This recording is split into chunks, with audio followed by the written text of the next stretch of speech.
Pidato ilmiah oleh Bapak Taufik Faturrahman PhD, staf pengajar Sekolah Bisnis dan Manajemen ITB dengan topik membangun model prediksi gagal bayar yang akurat dengan memanfaatkan media sosial.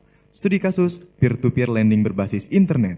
Scientific speech by Mr. Taufik Faturrahman, PhD, lecturer in School Business and Management ITB, entitled Loan Default Predicting Model Based on Social Media Data, a Case Study of Online Peer-to-Peer Lending.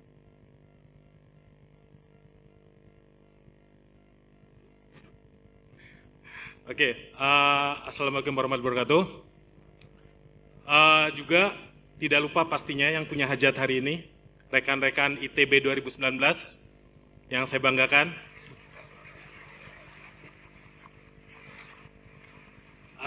Sebuah kehormatan bagi saya untuk mempresentasikan salah satu riset saya hari ini, yang judulnya dalam bahasa Inggris lebih singkat, Loan Default Prediction Model Based on Social Media Data. Judul bahasanya agak lebih panjang. Sebagai acknowledgement, ini merupakan knowledge accumulations dari tugas-tugas akhir mahasiswa bimbingan saya, mahasiswa ITB, senior-senior kalian. Pertama, Saudara Randy Franata, beliau adalah mahasiswa MBA ITB bimbingan saya tahun lalu. Di risetnya dia berhasil membangun model sebagai dasar model prediksi gagal bayar di peer-to-peer lending ini. Randy, mahasiswa MBA, tidak dipersiapkan untuk melakukan riset, tapi alhamdulillah papernya telah dipublikasikan di jurnal internasional yang terindeks di Google Scholar dan Malaysian Citation Index. Jadi prestasi luar biasa untuk anak MBA, gitu. Anak MBA yang tidak dipersiapkan untuk riset sebetulnya. Kemudian dilanjutkan oleh Hasna Nabila, senior kalian, SBM ITB 2019. Oh ya, kalau di SBM kita menyebut angkatan lulusnya. Jadi kalau ada anak SBM 2019, biasanya disebut SBM 2022 sebenarnya. Jadi biar optimis ya, 3 tahun lagi lulus. Hasna menyelesaikan tugas akhirnya dan baru sidang beberapa minggu yang lalu. Insya Allah akan mempresentasikan risetnya, merupakan pengembangan dari risetnya tadi Randy, model dengan memasukkan data-data sosial media. Akan dipresentasikan di Insya Allah Conference minggu depan, Insya Allah. Ada yang nggak pernah pakai smartphone? Ada. Jadi zaman dulu, anak sekarang bilang zaman old gitu ya. Dulu orang butuh pinjaman, datangnya kemana? Jangan bilang rentenir ya, ke bank ya, ke bank. Terakhir saya cek di OJK, kredit yang disalurkan oleh perbankan, industri perbankan konvensional maupun syariah sekitar 5.400-an triliun. Ada yang nggak kebayang 5.400 triliun segimana? APBN Indonesia 2.000-an triliun, APBN Indonesia. Indonesia setahun belanja 2.000 triliun, industri perbankan menyalurkan kredit 2,5 kali lipat dari itu. That is how big ya kredit yang disalurkan. Kemudian, nah fintech ya, peer-to-peer lending menyalurkan dana berapa? 44 triliun. Ini yang fintech resmi yang terdaftar di OJK. Kita nggak bicara yang nggak resmi. Akan jauh lebih dari itu sebetulnya. Tapi 44 triliun, sedikit ya? Sedikit nggak? 0,8% dari bank, betul nggak? Tapi bank, cabangnya ada yang berapa? Ada yang tahu cabangnya ada berapa seluruh Indonesia? Over 31,000 office ya, branches in Indonesia. Jadi bank itu punya cabang 31.000 lebih. Fintech yang resmi ada berapa? 113 per Juli 2019 ya. Ada 113 fintech menyalurkan dana 44 triliun.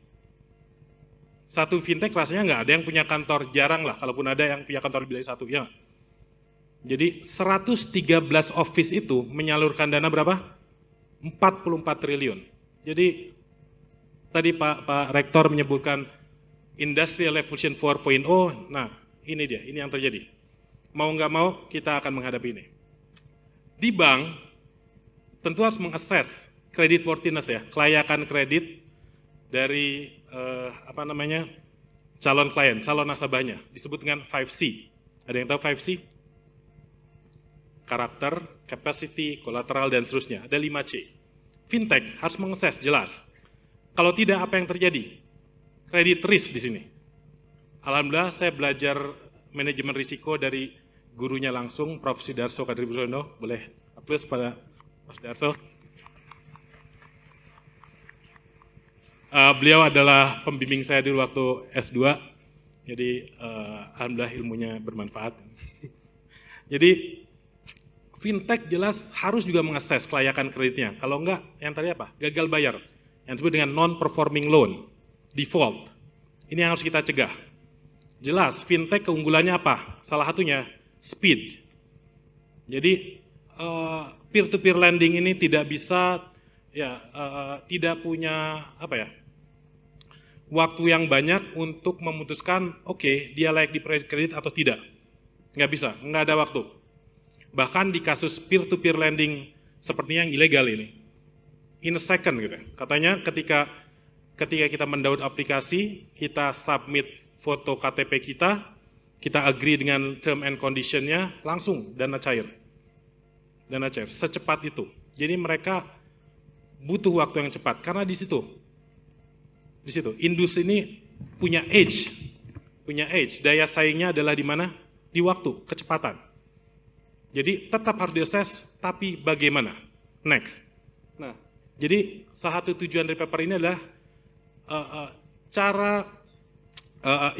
diharapkan paper ini memberikan atau mempropose suatu model yang akurat dalam memprediksi gagal bayar dari customer, dari calon klien. Artinya, kalau seorang klien diprediksi akan default, akan gagal, maka dana tidak akan cair. Intinya seperti itu.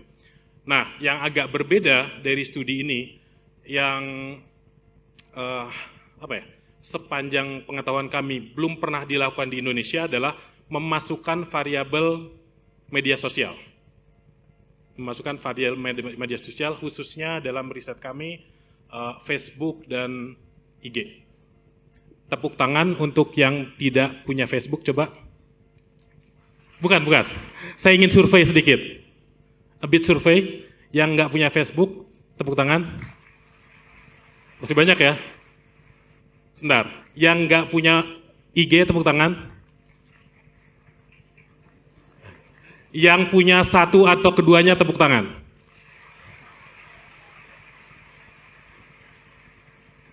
Jauh lebih banyak yang punya, ya nggak? Apalagi ketika seorang calon klien mengajukan pembiayaan, pinjaman kepada peer-to-peer lending ini, pasti punya sosial media lah, most likely akan punya sosial media. Jadi ini yang akan kami propose. Next, ini akan sebenarnya theoretical background-nya sedikit tentang credit risk, intinya. Kemudian ada yang menarik, ada social credit scoring. Ini yang terminologi yang rasanya belum banyak di Indonesia. Jadi kita menilai kelayakan kredit seseorang berdasarkan apa? Berdasarkan jejaring sosialnya. Kemudian model kami, jadi model log itu menunjukkan model logistic regression-nya. Ada beberapa variabel, 13 variabel di sini. Kalau bisa dilihat ini ada age dan seterusnya, ini variabel demografi, umur, dan seterusnya ada variabel historical payment, tenor, installment, dan seterusnya. Dan kami tambahkan, itu ada 7 variabel. Jadi variabel demografi ada 7, ditambah dengan 6 variabel sosial media. Antara lain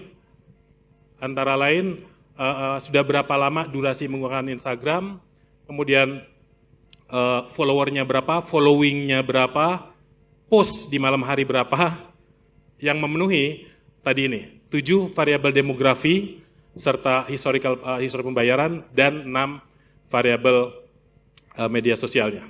Langsung aja ke hasil. Jadi ada 3 model utama.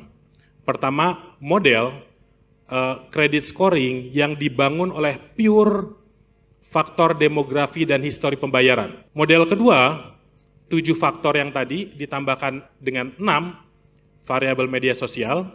Dan model ketiga, yang paling bawah, itu adalah model yang telah memenuhi istilahnya goodness of fit.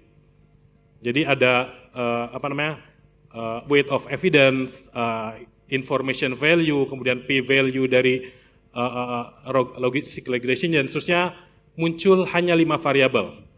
2 variabel demografi dan histori pembayaran, tenor dan employment dan jenis pekerjaan ya, tenor dan jenis pekerjaan, serta 3 variabel yang diambil dari sosial media, yaitu jumlah follower, jumlah following, serta jumlah post di malam hari.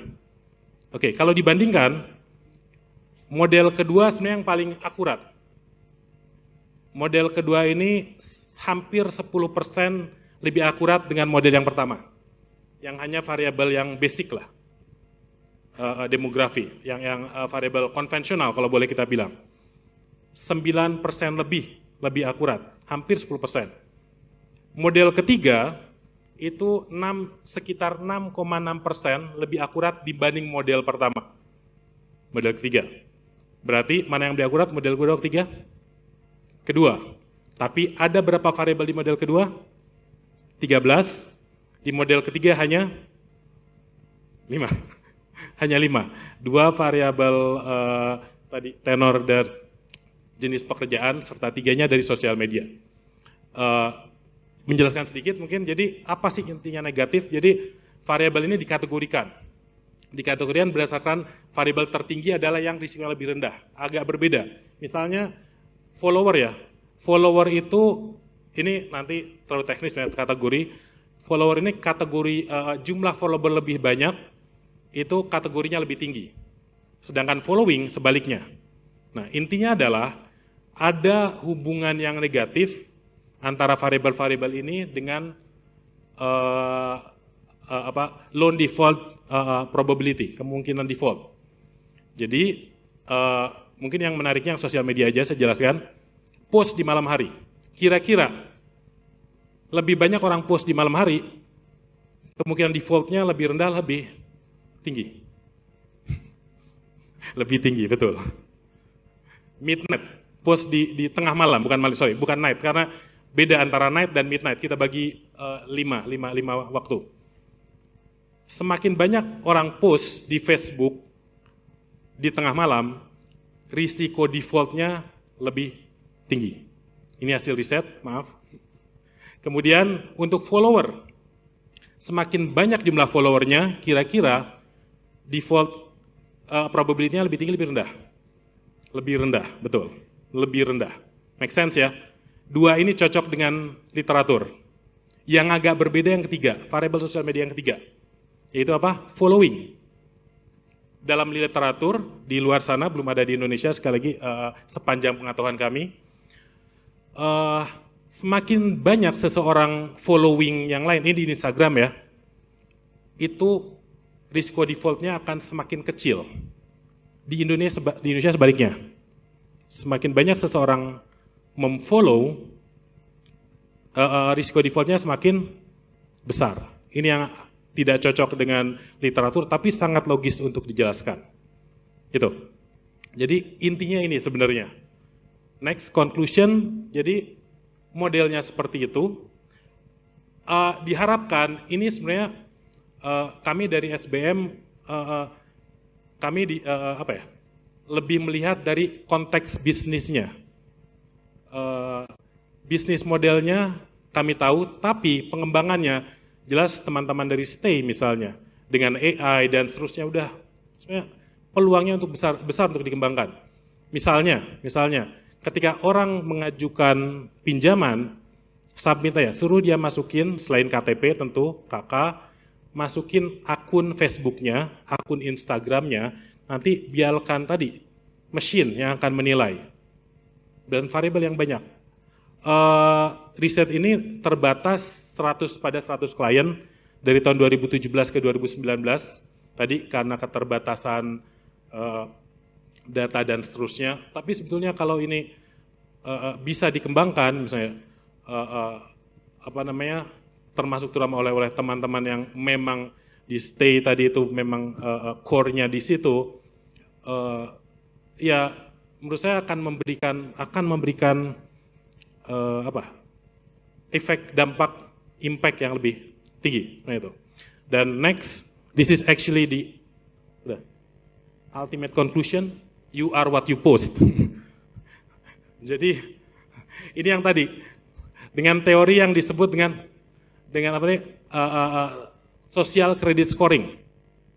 Jadi bukan hanya kita ditakut-takuti oleh undang-undang ITE gitu ya, tapi memang post kita itu menggambarkan siapa kita. Jadi itu teman-teman, adik-adikku sekalian, bagian pertama dari pidato saya mengenai riset saya. Nah, ke bagian kedua yang lebih bukan gak serius ya. Jadi saya merasakan apa yang kalian rasakan, apa yang adik-adik saya rasakan 21 tahun yang lalu. 21 tahun yang lalu, saya ada di kursi ini, di depan saya ini.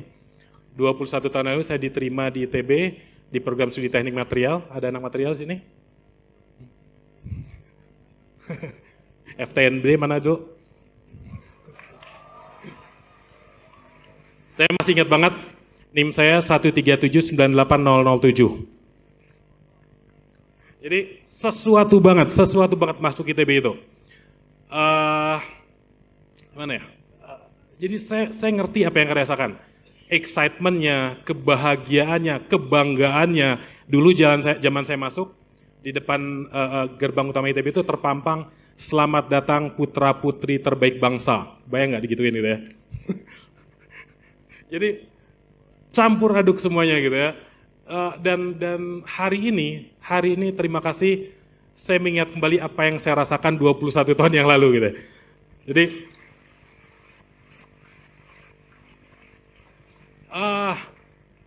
waktu itu ya ayah saya tambang 68, sekelasnya Prof. Darto. Beliau tidak pernah nyuruh kami anak-anak yang masuk ITB, nggak pernah. Bahkan nggak pernah nyuruh kami untuk sekolah. Tapi beliau sangat bangga dengan ITB-nya. Di rumah kami itu ada dua lukisan besar. Satu lukisan kakek saya, almarhum Pak Wiharja. Satu lagi lukisan Bung Karno. Beliau suka bilang, Pak Karno sekolahnya di ITB. Terus beliau juga dengan bangganya memampang medali kelulusannya dari ITB. Jadi ya saya nggak kepikiran untuk sekolah di tempat lain selain di ITB gitu aja sih. Meskipun ayah saya nggak pernah nyuruh, nggak kebayang untuk sekolah di tempat lain. Alhamdulillah adik-adik saya juga mengikuti jejak saya. Adik saya yang kedua di kimia, adik saya yang bungsu di fisika. Nah itu, jadi ya saya merasakan itu semua gitu. Memang ya Pak Rektor terlalu humble untuk menyebut bahwa ITB salah satu yang terbaik gitu di Indonesia. ya insya Allah, meskipun tadi saya setuju dengan speech salah satu alumni kita jangan seperti katak dalam tempurung ya, merasa yang paling hebat, nggak boleh seperti itu. Nah, di masa itu juga sebenarnya ada titik balik. Jadi waktu saya kuliah S1 itu di teknik material, saya baru tahu bahwa saya terkena yang namanya retinitis pigmentosa. Jadi itu adalah penyakit yang menyerang retina saya dan menyebabkan penurunan penglihatan. Itu saya ketahui ketika studi saya di teknik material ITB. Waktu itu nanti anak mesin, anak material, ada lab yang paling sering dikunjungi namanya lab logam, lab metalurgi mekanik terutama untuk anak material ya. Saya masuk lab itu perlu waktu sekian menit untuk beradaptasi. Jadi kayak masuk lab blank, nggak ngelihat apa-apa. Sekian lama mulai bisa melihat. Tentu nggak seperti teman-teman yang normal. Jadi saya baru mengetahui itu dan ya alhamdulillah dengan itu saya masih bisa lulus. Saya selalu bersyukur saya dikelilingi oleh selain lingkungan yang hebat, ya orang-orang yang luar biasa juga gitu. Tugas akhir saya waktu itu di LIPI, dibimbing oleh Prof. Rohim dari teknik material, kemudian Pak Irwan Uzar dari teknik kimia. Di LIPI saya dibimbing oleh Pak Sunit Hendrana. saya punya partner namanya Denny. Jadi dia yang membantu saya waktu itu, sekali lagi S1 itu benar-benar sesuatu bagi saya. Jadi saya masih menganggap, meskipun jelas disertasi itu ya karya besar saya gitu ya, disertasi S3 saya itu. Tapi S1 itu, skripsi S1 saya masih anggap masterpiece lah bagi saya. Judulnya saya masih ingat banget, Heterogeneous Sulfonation of Polystyrene gitu. Sekian tahun yang lalu, itu karena berbekas banget, pengalaman S1 di ITB luar biasa banget. Nah, saya bisa menyelesaikan TA saya dengan bantuan teman saya. Karena waktu itu kerjaan saya mau ini, untuk kami riset untuk merecycle PET. PET itu botol aqua ya, botol air mineral. Nggak boleh iklan ya. Polyethylene terephthalate, PET. Jadi kami ingin merecycle itu, ada proses sulfonasi yang kami lakukan, waktu itu ada proses pemanasan, sayangnya ovennya itu manual, jadi ada termometer di dalam, harus dilihat. Saya udah nggak bisa lihat tuh, saya udah nggak lihat, boro-boro lihat termometer dalam, di luarnya susah ngeliat gitu. Ya teman saya lagi membantu. Alhamdulillah saya lulus. Kemudian setelah saya lulus S1, saya sempat tadi dengan teman partner TA saya itu melanjutkan tadi bisnis apa namanya, recycle botol air mineral, bener ya sekarang ya, botol air mineral. Tapi kemudian saya memutuskan untuk saya sekolah lagi, saya sekolah di manajemen. Waktu itu saya putuskan untuk ambil program MBA di SBM. Jadi saya putuskan untuk ambil itu. Dulu penglihatan saya masih ya udah jelek, tapi nggak sejelek sekarang gitu. Alhamdulillah saya bisa lulus. Tadi saya ceritakan terakhir saya dibimbing tesis oleh Prof. Sudarso dengan predikat cum laude. Terima kasih.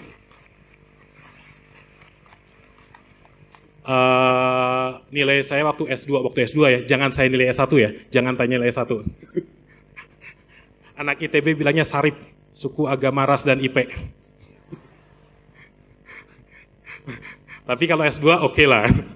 Waktu S2 semua mata kuliah saya A semua kecuali satu, saya masih ingat banget. Saya nggak dapat A itu di kuliah marketing. Jadi saya nggak dapat A di situ. Dan kemudian apa namanya, dari MBA saya bergabung langsung dengan SBM sebagai case writer, bukan sebagai dosen muda ya, sebagai case writer. Saya pikir ini exposure yang bagus. Jadi waktu itu SBM punya program membuat kasus-kasus bisnis dengan konteks Indonesia. Jadi menurut saya akan sangat bagus. Saya terekspos dengan ketemu CEO perusahaan dan seterusnya gitu. Jadi saya bergabung di situ.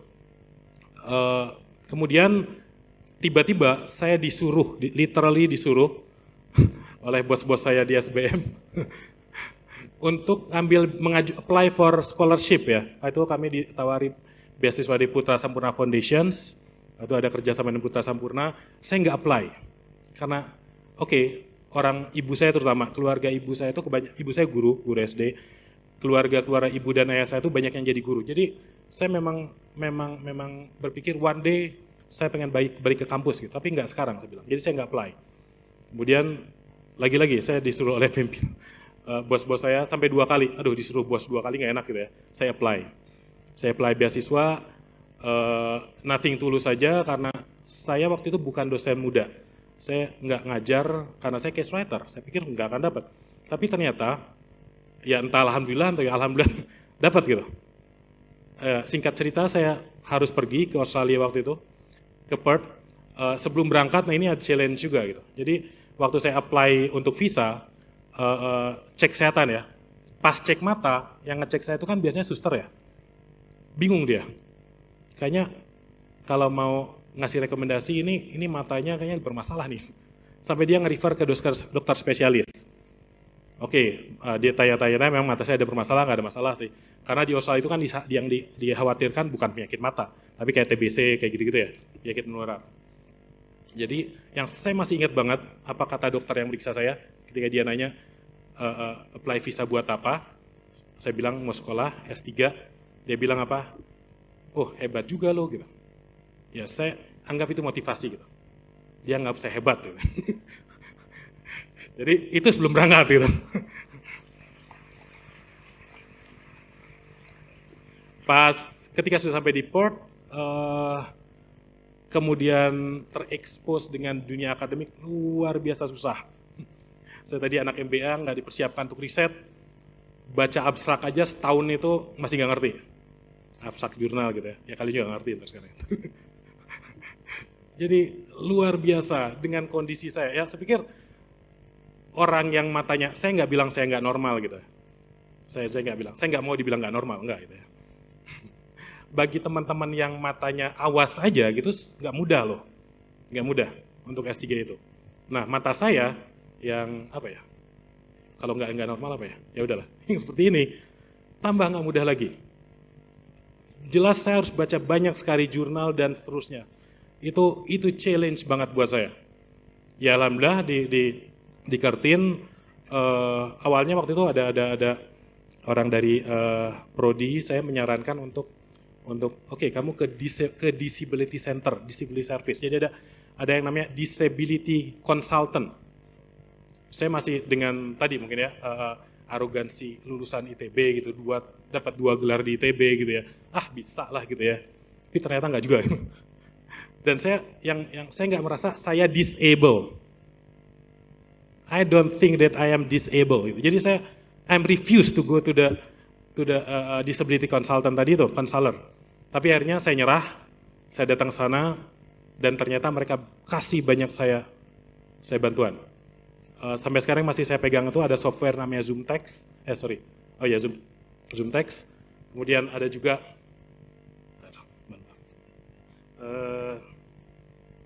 kebiasaan saya kalau udah cerita panjang, jadi saya pakai alarm. Bentar lagi, maaf. Mohon maaf. Pak Rektor, maaf. Tapi kalau udah suruh berhenti, saya akan turun, Pak. Jadi pokoknya saya banyak dapat bantuan. Jadi, tapi challenge yang lain adalah kehidupan sosial. Artinya, meskipun PhD student yang research, saya nggak mungkin ada di komputer aja, betul nggak? Perlu dong saya jalan. Saya tuh punya kebiasaan menghitung. Tapi ternyata kebiasaan itu memberi berkah. Saya nggak sengaja ngafalin, tapi saya hafal semua tangga, jumlah tangga. Bukannya hanya jumlah tangga, jumlah anak tangga di main kampus saya hafal. Jadi, karena saya harus ngafalinnya, kalau misalnya saya nggak tahu jumlah tangga, saya akan kepleset dan seterusnya. Ruang supervisor saya nggak baca dari namanya, tapi posisinya dari lift misalnya. Oke, saya keluar dari lift ke kiri, pintu kedua, itu ruang supervisor saya. Seperti itu yang saya lakukan. Naik bis, apa yang saya lakukan? Nanya ke orang di halte bis. Kalau nggak ada orang, semua bis saya stop. Saya nanya ke supir, oke, sorry kalau salah, sorry gitu ya. Cuman orang Australia kan ada yang ngomongnya kumur-kumur gitu ya. Saya sempat salah masuk beberapa kali. Salah masuk bis, aduh ternyata salah. Cuman gengsi dong ketahuan saya bis gitu kan. Udah gak jauh baru turun gitu. Bingung lagi gitu. Kayak gitu-gitu. Jadi ya saya melakukan trik-trik seperti itu, menghafalkan tadi posisi dan seterusnya. Tapi ya sering kali gagal sih ya, karena orang kan sepandai-pandainya tupai melompat jatuh juga gitu ya. Ya sering kali saya pulang ke rumah, jatuh, luka, dan ya berdarah. Jadi literally I finish my PhD dengan blood and tears gitu ya. Jadi dan ya alhamdulillah saya punya luar biasa support dari banyak pihak, mulai ITB, kampus sana, teman-teman, dan untuk studi saya mesti kasih special thanks buat istri saya, Ibu Yuli, silakan berdiri coba. Maaf ini sekalian. Itu istri saya. Jadi teman-teman, dulu I wrote my dissertation mostly here. Saya nulis disertasi saya di smartphone, bukan yang ini ya, ini udah generasi kesekian. Di smartphone dan di tablet saya. Kalau tabletnya saya masih pakai dari yang dulu. Saya masih pakai tablet dari yang kuliah dulu. Saya nulis itu, disertasi saya tulis di smartphone saya emailkan istri saya ngerapiin. Jadi kami bekerja sama dengan baik. Nah, Jadi teman-teman, tadi saya sempat dengar ada yang bilang kerja keras, tadi ya, kerja tuntas, cerdas-cerdas, kerja ikhlas dan seterusnya. So you have to work very hard teman-teman. Jadi ya nggak ada. Kalau di economics itu ada. Saya ngajar di economics. Jadi insya Allah nanti teman-teman SBM exactly 2 tahun lagi ketemu dengan saya di kelas economics ya. Agustus 2021 kita ketemu nanti. Di economics itu ada terminologi namanya Tanstafel. There ain't no such thing as free lunch. Jadi nggak ada yang gratis gitu. Kalau orang nawarin sesuatu itu pasti ada sesuatu. Jadi kita pun harus melakukan sesuatu, ya nggak? Nah, tapi ini terakhir. Tadi model saya pakai yang namanya linear, teman-teman. Apa itu linear? Kalau tadi hubungannya negatif, ya nggak? Artinya kalau independent variable turun, dependent variable akan naik, betul nggak? Ya nggak? Logikanya apa? Sunatullahnya adalah ketika kita bekerja dengan keras, it will be paid off, ya nggak? Ketika kita kerja keras, nilai kita akan bagus, benar nggak? Most of the time, yes, teman-teman. Tapi gimana kalau yang enggak? Satu contoh, 2015 kembali saya ditugaskan, saya nggak apply, sekali saya ditugaskan untuk daftar CPNS. Saya nggak berniat jadi CPNS, tapi karena waktu itu Pak Sudarso dan yang lain menugaskan saya daftar, saya harus belajar. Waktu itu awal-awal pakai yang basis komputer, saya belajar, saya beli tuh buku tes yang tebal. Dan alhamdulillah saya lulus. Saya tes berbasis kemampuan berbasis komputer dibacain sama operator. Dibacain, karena saya udah nggak bisa baca. Dibacain yang dia suka surprise waktu pertanyaan tentang matematika ya, logika dan seterusnya ya. Itu kan ada deret, ya nggak? Ada misalnya 8 kursi, orang pertama di kursi sekian, baju ini, dan seterusnya. Saya nggak bisa nulis, saya nggak bisa menghitung manual, saya ngitung di pikiran saya bilang jawabannya B. Dia kayak nggak yakin, Pak bener B? Iya bener, tulis aja mas, saya bilang gitu. Alhamdulillah saya lulus waktu itu. Banyak yang nggak lulus loh. Selain yang logi-logi gitu, ngapalin sejarah itu kan tanggal dan seterusnya saya nggak suka tuh. Tapi saya berusaha dan saya lulus tesnya. Tapi ya takdir Allah, saya nggak lulus jadi CPNS karena saya melakukan kesalahan waktu input administrasi. Pokoknya ada kesalahan bodoh yang saya lakukan gitu ya. Tapi intinya adalah itu teman-teman. Jangan kecewa ketika kerja keras kita tidak dibalas. Di dunia ya, di dunia nggak dibalas. Tadi di ITB ini Pak Rektor sering bilang 4R ya, rasio, raga, rasa, dan yang terakhir religi. Itu yang penting teman-teman. Jadi ketika kita nggak dibalas di dunia, ketika nggak dibalas di dunia, somewhere akan dibalas. Jadi jangan khawatir. Yang penting apa teman-teman? Yang penting kerja keras, usaha, serahkan pada Allah. Jadi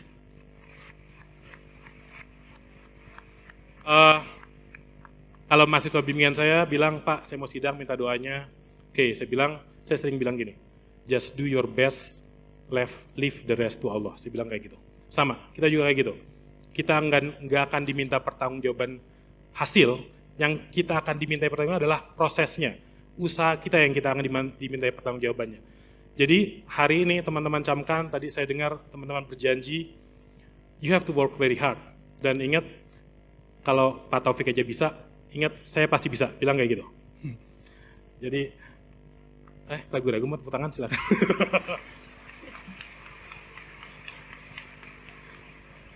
Ya gitu teman-teman, selamat datang di ITB, kalian adalah ITB 2019 sorry ya. ITB 2019, saya juga tegang, dari tadi saya tegang sebenarnya, tegang. ITB 2019, so bear in mind to work very hard demi Tuhan, bangsa, dan alma mater. Terima kasih. Assalamualaikum warahmatullahi wabarakatuh.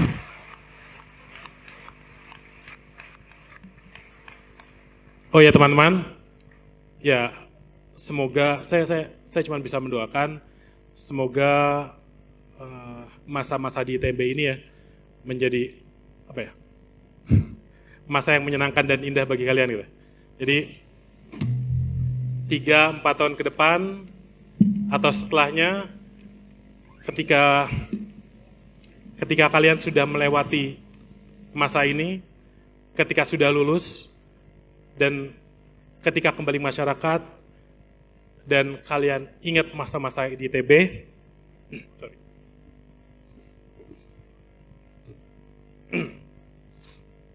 mudah-mudahan saat itu kalian berkata, it's a wonderful world. Terima kasih.